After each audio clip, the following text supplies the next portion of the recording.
boa noite para você. O Entrevista Coletiva de hoje volta suas atenções para a cultura e recebe Leônidas Oliveira, secretário de Cultura e Turismo de Minas Gerais. Em pauta, os atuais projetos em desenvolvimento pela pasta e também as iniciativas para fomentar esses setores tão importantes aqui para a nossa economia. Não que vender Minas Gerais para o Brasil ou para o mundo seja difícil, mas claro, é preciso também estratégia e muita gestão também. Secretário, boa noite, bem-vindo. Boa noite, muito obrigado pelo convite, é uma honra estar aqui com vocês. Satisfação é nossa. Também conosco o nosso Orion Teixeira e o Murilo Rocha. Boa noite, pessoal. Boa noite. Secretário, eu queria começar falando sobre Semana Santa, que já está aí, não é? Inclusive, recentemente houve o lançamento do Minas Santa, que neste ano está na terceira edição. Terceira edição. Queria ouvir sobre isso inicialmente. Olha, eu vou começar em 1924, que ano passado fiz 100 anos da visita dos modernistas em Minas Gerais, que vieram para passar a Semana Santa e acabaram ficando 3 meses, né? Naquele momento nasce a ideia de patrimônio histórico. Então, Minas Santa resgata uma tradição que nem tem 100 anos, tem 300.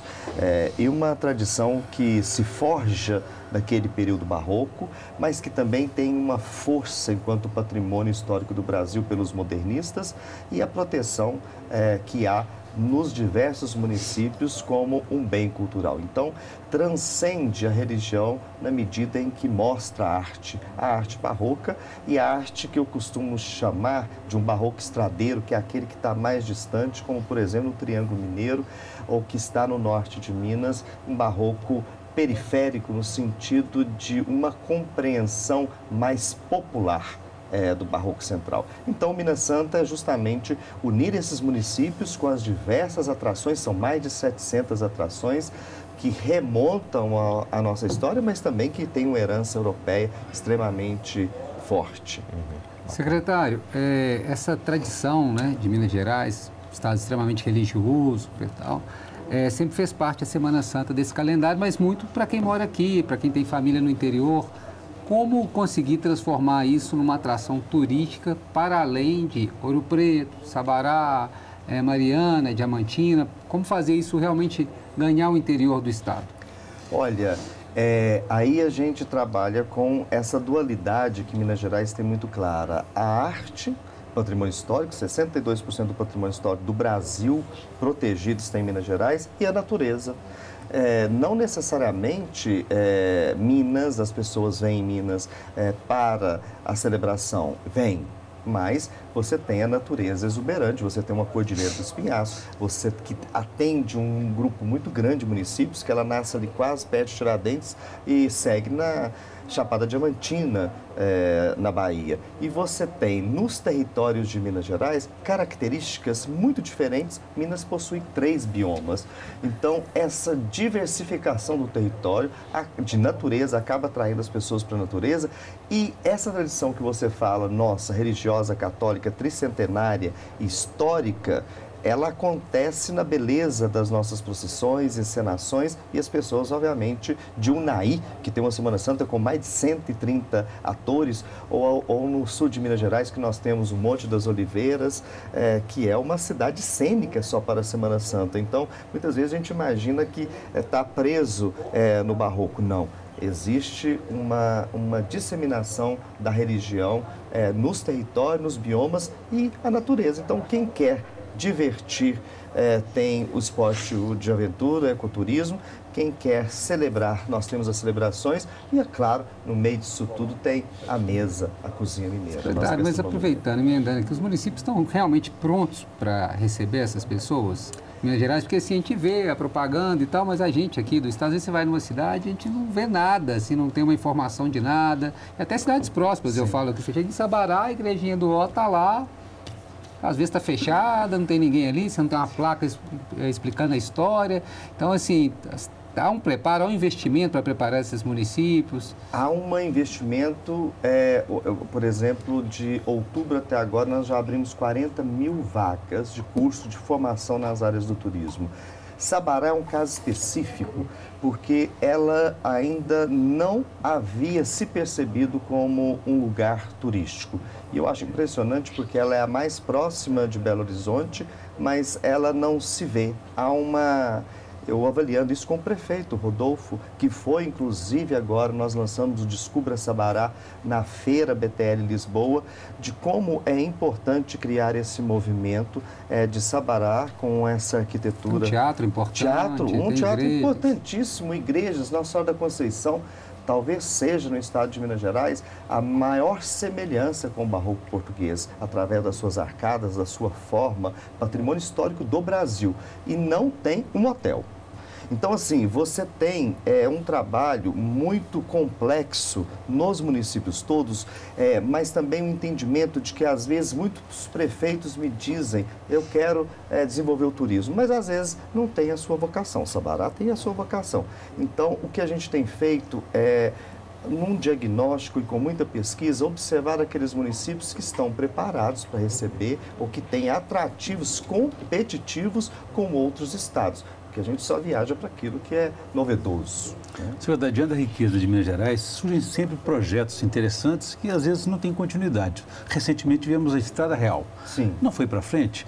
O que aconteceu? Porque ali reúne turismo ecológico, turismo religioso, enfim, gastronômico, histórico também. Sim. Enfim, temos outros caminhos. A Assembleia acabou de aprovar agora o caminho do comércio, também muito interessante. Existe a rota do queijo, o caminho aí da Meia da Fé. Enfim, não são rotas importantes. Como é que vai fazer essa convergência para tudo funcionar? Olha, eu vou começar, Iron, lembrando que a Estrada Real, no século XVIII, não havia estrada, nós tínhamos picadas.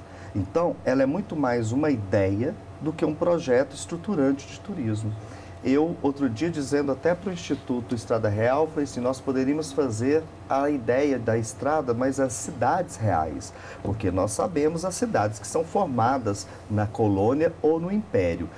No entanto, há na Estrada Real uma vocação para a erudição, aqueles municípios que estão aí no eixo mais da cordilheira. Mas vamos pensar, por exemplo, em Uberaba, foi formada no Império. Ou vamos pensar em Cabo do Paranaíba, falando lá da região do Triângulo Mineiro, formada e a igreja do século XVIII e XIX. Então, essa dualidade entre o erudito e o popular é uma necessidade de união. Então, ela existe, ela é muito importante para Minas enquanto conceito de que no movimento do século XVIII e XIX nós tivemos um fluxo muito grande de ouro e que deixou uma herança em cidades de um patrimônio histórico muito impressionante. As demais rotas, a rota do queijo ou a rota do café, que nós inauguramos há pouco tempo, elas estão em pleno funcionamento. As pessoas vêm para perceber e compreender. No caso do queijo, agora ganhou um impulso muito grande, com o queijo é o primeiro alimento da nossa cultura brasileira a ser reconhecido como patrimônio mundial da Unesco. O café, nós, por exemplo, mostramos para outros países do hemisfério norte como é a experiência de ver o café na lavoura, de apanhar o café e de fazer todo aquele processo. Quando eu morava na Europa, as pessoas me perguntavam assim, secretário, eu quero ver um pé de café. E aí, você oferecer essa experiência é muito importante. Então, trata-se de uma estruturação e de uma diversificação do território e dos seus produtos e promover. Né? Mas nós temos aí casos de muito sucesso em rotas estruturantes, no caso de Minas Gerais. Secretário, deixa eu pegar um ponto que o Murilo trouxe, que o senhor até falou sobre essa questão da estruturação. Vou pegar o exemplo aqui, talvez, do principal cartão postal de Belo Horizonte, que é a Lagoa da Pampulha. Sei que ele é uma administração que passa muito pela prefeitura, mas aí talvez, na minha visão, se eu estiver errado, o senhor me corrige, faltar uma maior interlocução com o próprio governo do estado. Você circula ali pela orla da Lagoa da Pampulha, prédios, edifícios históricos ali também, não tem uma placa ali mostrando qual prédio é aquele. Se tem a placa, está desgastada. Você anda pela lagoa, a gente que é de BH sabe porque é daqui, mas qualquer pessoa que seja de fora de BH vai circular pela orla, nem sabe onde é Casa do Baile, Casa de Juscelino Kubitschek. Não falta muito esse básico do básico, não? Isso a gente está falando de BH, não, hein? Você tem absolutamente toda a razão. Uma das dores da minha carreira é a Pampulha não ter ter um desenvolvimento grande como turismo, porque ela é o primeiro elemento da modernidade a ter reconhecimento pela Unesco. Vamos pensar que Brasília é o traçado de Lúcio Costa e aqui foi a primeira vez que se reconheceu Niemeyer ao nível mundial, ainda com um conjunto paisagístico, ela é única. Eu não sei se vocês se lembram, mas quando houve a declaração, as pessoas foram muito para Pampulha, ficaram na orla alguns dias. Depois veio aquele problema da capivara. Depois vieram problemas políticos de achar que a declaração do patrimônio mundial é coisa de uma gestão, sendo que é uma coisa mundial. E mais do que uma placa para indicar um edifício, na Pampulha não tem ainda, e eu acredito que é um dos únicos lugares no mundo, nem de trânsito, você está chegando num lugar que é patrimônio cultural da humanidade. Então, falta para Belo Horizonte uma compreensão que talvez no Estado a gente tenha feito por estar em transversalidade com a cultura, de que a cultura é o principal ativo turístico da cidade de Belo Horizonte. Haja visto o Carnaval, haja visto a Pampulha, haja visto 7,5 milhões de turistas que frequentaram o Circuito Liberdade, os shows da nossa produção cultural, que superem muito hoje os negócios, porque os negócios podem ser online. Então, o Estado está sempre aberto a esse diálogo, a contribuir, mas existem algumas questões políticas que, nesse ano, foi muito interessante, porque foi a primeira vez que nós assinamos um acordo de cooperação com a Prefeitura para fazer a correalização do Carnaval. E eu espero muito e acredito muito que isso seja a porta para uma união maior, porque eu terei imensa alegria de contribuir para que Belo Horizonte, a nossa Pampulha, seja mais vista, mais lembrada. Então, no caso da Pampulha, é um entrave que é político, no entender do senhor mesmo. Eu vejo como um entrave político e de gestão, porque no caso da Prefeitura, ela está vinculada à Secretaria de Cultura e o turismo é a Belotur. Né? Então, assim, existe ali, eu preciso ter uma transversalidade de um entendimento que ela é um espaço da arte, da arquitetura, mas ela tem uma outra vertente que vai fazer muito bem para Pampulha e para todo o comércio local, que é a atração de turistas. Secretário, o senhor é conhecido como vamos dizer, um realizador, o senhor vende bem, né, o Estado, são vários eventos, né, Réveillon da Liberdade, o Carnaval que o Estado entrou, a gente acabou de falar isso, era o município que fazia, o Estado de certa forma entrou, de certa forma não, entrou dentro do Carnaval, a questão do queijo e tal. Agora, em números, cifras, assim, o senhor tem o que isso traz, já trouxe de retorno, já melhorou a questão do turismo, da economia? Temos. Para você ter uma ideia, no ano de 2023, na retomada, a cultura e o turismo foram os maiores geradores de emprego, 100 mil empregos no estado de Minas Gerais. Nós temos, por exemplo, segundo o IBGE, o Índice de Atividades Turísticas, que nós estamos há 3 anos liderando o crescimento do turismo no país. Isso, em números, é cerca de, no ano passado, por exemplo, 35 bilhões de reais colocados na economia. O Carnaval foi 5,3 bilhões e 13,5 milhões de foliões em todo o estado de Minas Gerais. Esses números não são mais superestimados, não, secretário? Não. Tem como a gente comprovar? Tem esses números. Só tem em Belo Horizonte. Não, eu te digo como que se faz, mas não são turistas, são foliões. 6 milhões de foliões. Quando você pega o turismo, nós ainda estamos 400 mil turistas no estado de Minas Gerais. Então, nós estamos ainda e necessitamos crescer muito mais ainda. Mas foliões é possível. Como que a gente comprova isso? Nós temos, por exemplo, na casa da Secretaria e também na Prefeitura, o Observatório do Turismo. O Observatório do Turismo pega os dados, por exemplo, do IBGE, do Índice de Atividade do Crescimento do Turismo, é ele que faz, a gente compila. Nós pegamos o dado do aeroporto e vemos quantos voos, quantas pessoas chegaram e colocamos. Nós pegamos os dados rodoviários, da Polícia Rodoviária, e colocamos quantas pessoas entraram em Minas Gerais. Nós pegamos os dados da Associação Brasileira de Infraestrutura Hoteleira, elas nos dão, por exemplo, olha, Capitólio, a região está com 100% de ocupação, como aconteceu nesse ano. E nós vamos cruzando os dados com pesquisa durante a festa. No caso do Carnaval, a gente pergunta de onde que você é, qual é o seu índice de satisfação, quanto é que você está gastando por dia, e a média foi para R$ 1.400, contando com o hotel para quem veio de fora. O folião da cidade, R$ 250. A gente vai somando isso tudo com a quantidade de foliões, no caso de Minas Gerais, e dá o valor através do ticket médio. O ticket médio ainda nosso, que nós fizemos especificamente para o Carnaval, deu esse valor, mas o ticket médio de um viajante em Belo Horizonte, em Minas Gerais, é mais ou menos R$ 1.000 dia.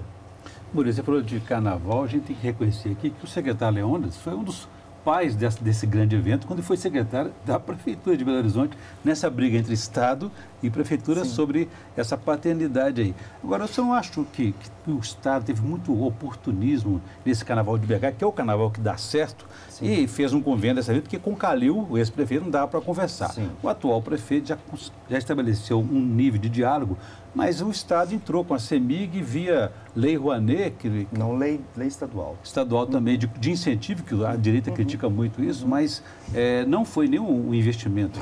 E financiou apenas bloquinhos, não fez uma parceria com a Prefeitura. Não faltou isso, porque a logística, a despesa é muito grande para a Prefeitura. Também você não acha que faltaria uma política cultural do Carnaval para o interior, onde já foi um Carnaval vigoroso? Exatamente o que nós fizemos esse ano. Nós fizemos um patrocínio de 40 municípios de Minas Gerais. Vou dar o exemplo de Diamantina, vou dar o exemplo de Patrocínio, ou de Uberlândia, ou de Tiradentes, ou de Ouro Preto. Nós patrocinamos esse carnaval todo o interior para criar justamente esse equilíbrio. E quanto à participação do governo, eu não imaginava, enquanto secretário de Estado, participar do carnaval. No entanto, todas as ligas, absolutamente todas, e mais em uma reunião em 2022 de 150 pessoas no Palácio das Artes, cobrando e pedindo, justamente por esse histórico que você fala, de eu ter participado desse carnaval. Quando eu cheguei, os grupos vieram: secretário, nós precisamos do Estado, como acontece em todos os lugares. O Rio de Janeiro, o carnaval é feito pelo Estado. Na Bahia, é feito pelo Estado. Minas Gerais precisava dessa união com a Prefeitura. Eu vou te dar números.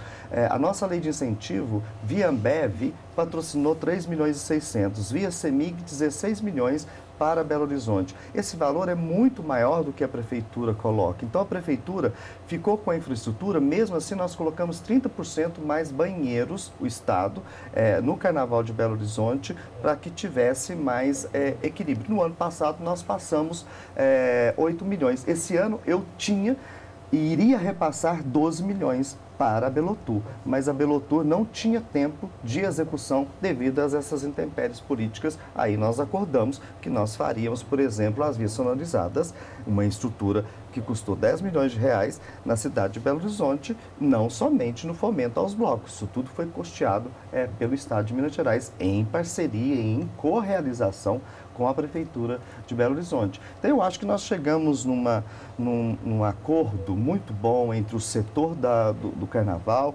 entre a Prefeitura e entre o Governo de Minas, que precisamos trabalhar para essa que se tornou a maior celebração de Minas Gerais e da nossa capital, e que gera aí, números da própria Prefeitura, um volume de recursos muito grande. Secretário, em um minuto, só para a gente ir para o intervalo aqui, a Prefeitura esse ano, no balanço da festa, levantou a possibilidade de, o ano que vem, trazer show de grandes cantores, como foi o show do Alok, por exemplo, que foi aquela loucura lá no centro. Considerando a vocação do Carnaval de Belo Horizonte, que é muito esse carnaval que foi da iniciativa popular, dos blocos, que não são nem bloquinhos, né? São blocos gigantescos também. O senhor veria espaço para também esse tipo de atração aqui na cidade? Eu só vejo esse espaço no momento em que os blocos ou não ocupem ele. Então, eu acho que, por exemplo, o Alok criou uma conturbação naquele dia de carnaval muito grande, porque os blocos esvaziaram. E os blocos precisam movimentar a sua economia para pagar a sua conta, que custa caro. Então, o nosso carnaval era um carnaval diurno, diferente de outros lugares, como Salvador e Rio de Janeiro, que é a madrugada inteira. Então, a partir das 6 horas, eu já conversei com todos os blocos, eles não têm interesse de fazer à noite. Por isso que nós fizemos esse ano a virada eletrônica e outras ações à noite. A partir das 6 horas, podemos convidar outros artistas, claro.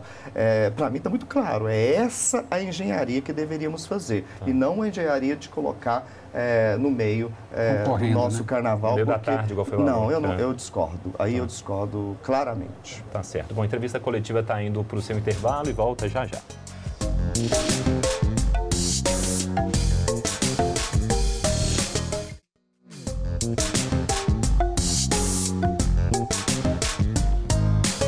Volta com uma entrevista coletiva que recebe hoje o secretário de Cultura e Turismo de Minas Gerais, o Leônidas Oliveira. Secretário, eu queria falar um pouco de números. Como é que Minas Gerais está posicionada nesse mercado de turismo nacional? Aí tanto de turistas brasileiros como também internacionais, sabendo que o Brasil, a velha história, né, tem um potencial gigantesco de turismo e recebe o quê? 6 milhões de turistas em média, né? Um número baixíssimo, né?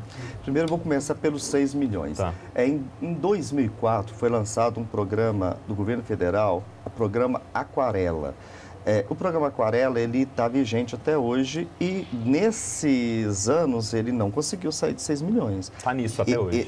Esse ano teve mais. Esse ano a Embratur, por um trabalho muito vigoroso, internacionalização, conseguiu 700 mil turistas a mais, o que eu acho que já é um avanço, visto que a gente foi, tirando o pico da Copa e das Olimpíadas, segue igual. E aí eu faço uma crítica a esse programa Aquarela, porque ele vende a diversidade do Brasil. A diversidade, ela está presente em qualquer sociedade. E quando você vende a diversidade, você corre o risco de não vender absolutamente nada, porque você vende tudo. Então, é preciso ter focos específicos, como estratégia de venda. E como a gente avalia Minas Gerais nesse cenário, eu acabei de receber agora, por exemplo, janeiro, que é um mês ruim para a gente, mas a gente está 8,4 segundo o IBGE, o Brasil está 8,4 no crescimento do turismo, Minas está 12,5. Então, a gente continua crescendo bem acima da média nacional. Em alguns momentos do ano passado, nós lideramos em 11 meses, só num mês que nós não lideramos o crescimento do Brasil inteiro. Foi no mês de abril que a Bahia foi 0,1 acima da gente. Mas tivemos uma queda que eu ainda estou analisando com a minha equipe no mês de novembro e dezembro no fluxo turístico do IBGE. Então, nós estamos nos posicionando cada dia mais, visto que nós temos, vocês imaginam que a gente tem uma diversidade de território, vou falar da Mantiqueira de Minas e eu acho que a pós-pandemia trouxe muito isso. A gente tem cidades muito bonitas e uma paisagem muito exuberante, então você tem São Paulo vindo para cá. Mas esse posicionamento já de Minas internacional, ele ainda é mais tímido. O maior fluxo de turistas que nós temos é do Chile. Olha. O Chile é um fenômeno. Ano passado nós tivemos inauguração de um voo, passou para 2, chegou agora a 7 voos. Eles vêm pelo barroco. Né, muito específico e também de negócio, porque é um estado minerador e nós temos muita mineração. Estados Unidos em segundo e aí vai, mas ainda tímido. Isso não representa assim, 3% do que é o turismo em Minas Gerais. Secretário, o senhor já teve experiência municipal, na administração federal na área de turismo, né, na Embratur, no governo Bolsonaro, e agora no governo Zema na área de turismo e cultura. Sim. Um pouco o que o Lucas perguntou para o senhor, o que falta, então, do ponto de vista de política pública, para poder ter maior interação entre esses entes e fazer funcionar, fazer acontecer, por exemplo, o Brasil com esse potencial todo, né, trazer mais gente? Eu acho que falta interação e transversalidade em todos os âmbitos. Vou dizer no âmbito federal, a Embratur, em Belo Horizonte acontece isso também, interessante isso, mas você tem a Embratur, que é uma agência de promoção do turismo, você tem o Ministério do Turismo que tem quase as mesmas qualidades.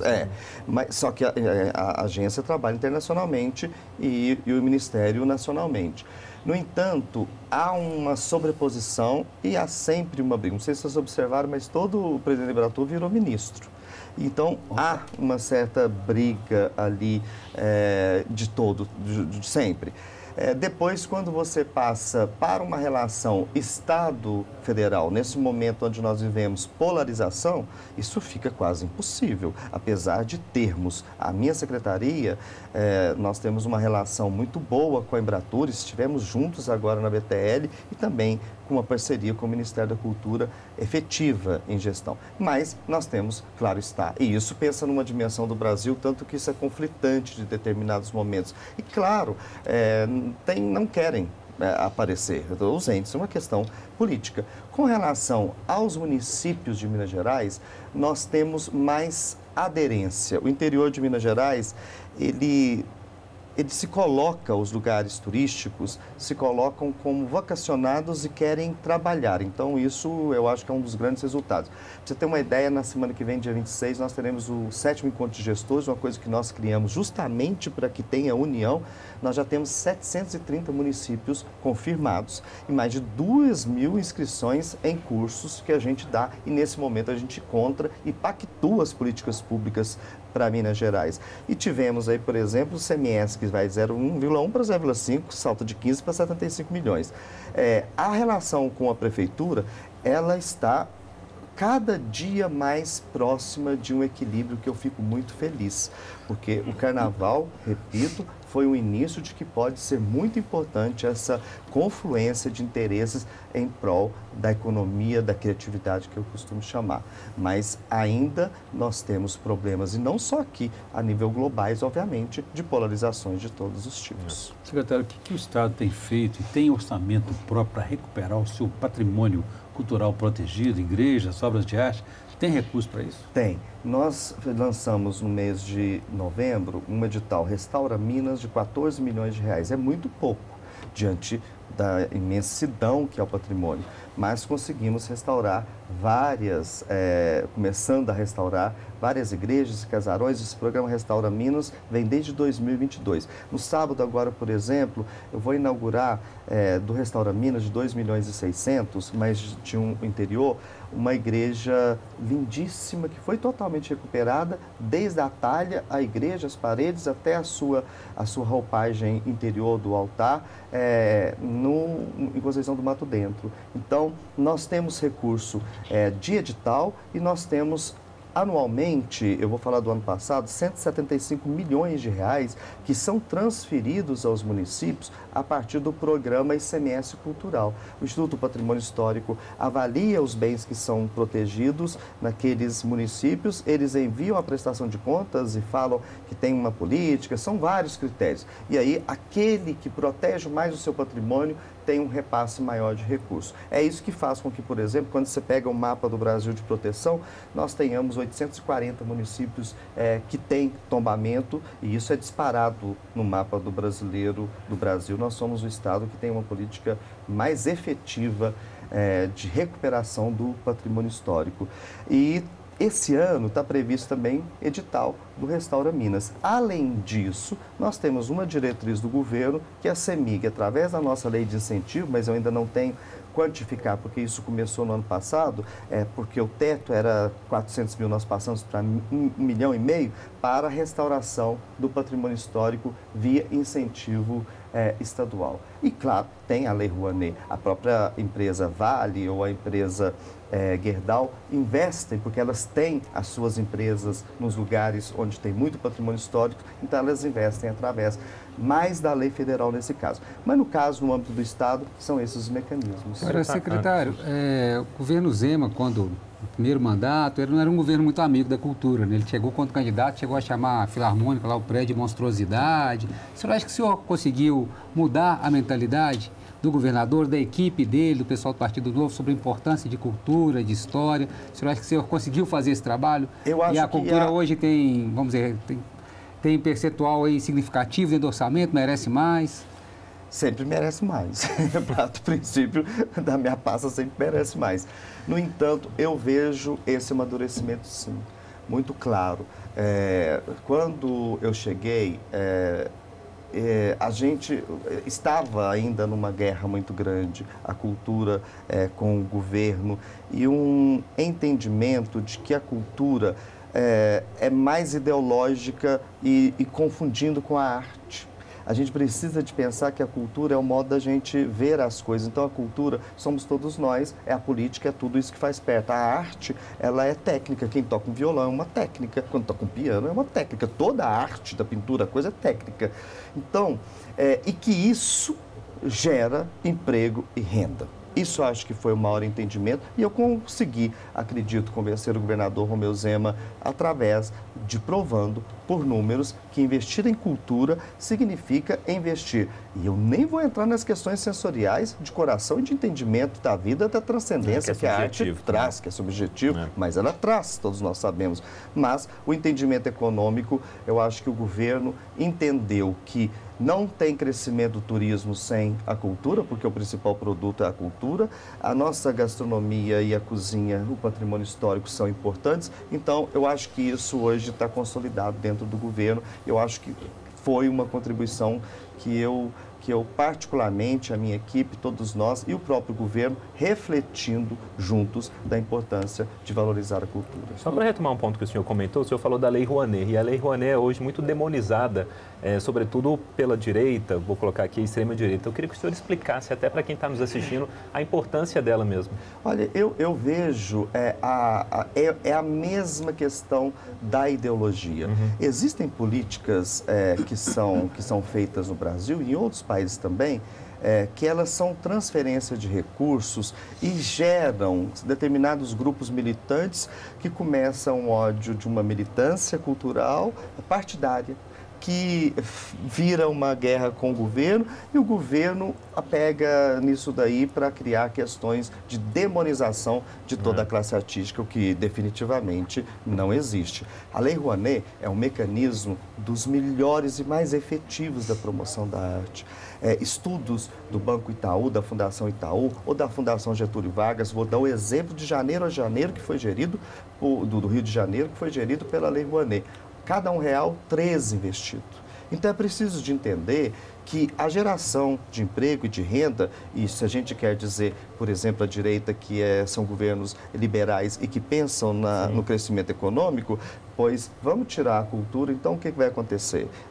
Vamos ter um povo mortos nas suas expressões, nós não vamos ter um Mineirão lotado de shows e que gera turismo, e que a pessoa vai no restaurante, que ela compra roupa para ir. Então, exatamente. Então, assim, eu acho que há muito desentendimento e, me desculpe a franqueza, muito oportunismo em determinados grupos que, às vezes, há desvios ou algumas coisas, como, infelizmente, existe em todos os âmbitos da sociedade brasileira, em todos os segmentos. Não é só da cultura. Vamos para a saideira aí, Orion. Uma polêmica em Belo Horizonte sobre o que afeta a nossa história e cultura, que é a questão da Praça 7. Um projeto aprovado que os órgãos de cultura e de patrimônio deveriam ser consultados antes. O senhor concorda com esse projeto? Eles serão consultados, ainda não chegou. Eu já até perguntei outro dia no Instituto Patrimônio Histórico se já chegou. Eles serão consultados. Eu consultei. E os seus... Eu não tive resposta ainda. Mas é porque, no caso do patrimônio histórico nosso do IEF, ainda não chegou. Uma coisa é a Assembleia, oficializar, a Câmara... Né? Não, a Câmara fazer um projeto permitindo, que é o âmbito legislativo. Outra coisa é o projeto visível, visual, para que o Conselho de Patrimônio do município de Belo Horizonte possa se pronunciar. No caso, o município de Belo Horizonte, e ainda tem um prédio lá do Niemeyer que é tombado a nível estadual. Então, para pronunciar sobre os principais aspectos, se afeta ou não, é preciso ver o projeto. Eu acredito que há maneiras, na Praça 7, eu ontem até passava na Praça 7 e pensei assim, gente, se for feito aqui, onde que pode ser feito e que não conflui com o patrimônio histórico que é garantido pela lei e pela Constituição Federal? Eu vi alguns lugares que eu acho possível. No entanto, eu sou de uma frase, sabe, Heron de Gaudí, para ser original é voltar às origens. Eu tendo a compreender, e falo isso também com muita clareza e honestidade, que tudo aquilo que a gente começa a copiar dos outros tende a dar errado. Sendo que a nossa cultura, a nossa forma é outra, sabe? A gente transplanta culturas, mas ela precisa ser filtrada. E eu tenho certeza que os órgãos de proteção que salvam, os têm que zelar pela salvaguarda do patrimônio histórico, vão se pronunciar e achar a medida de sim ou não, ou o que fazer com a situação. Mas, por enquanto, nós ainda não temos o projeto para avaliar. Tá certo. Bom, a entrevista coletiva fica por aqui. Agradeço a presença do secretário Leônidas. Até uma próxima. Obrigado. E Orion e Murilo também, muito obrigado. Boa noite. E claro, obrigado a você aí de casa que nos acompanhou até aqui. Você pode rever este programa e outros também do nosso jornalismo, esporte e também Rádio Band News FM de Belo Horizonte na nossa página no YouTube, canal Band Minas. Para você, boa noite, um bom fim de semana. Até.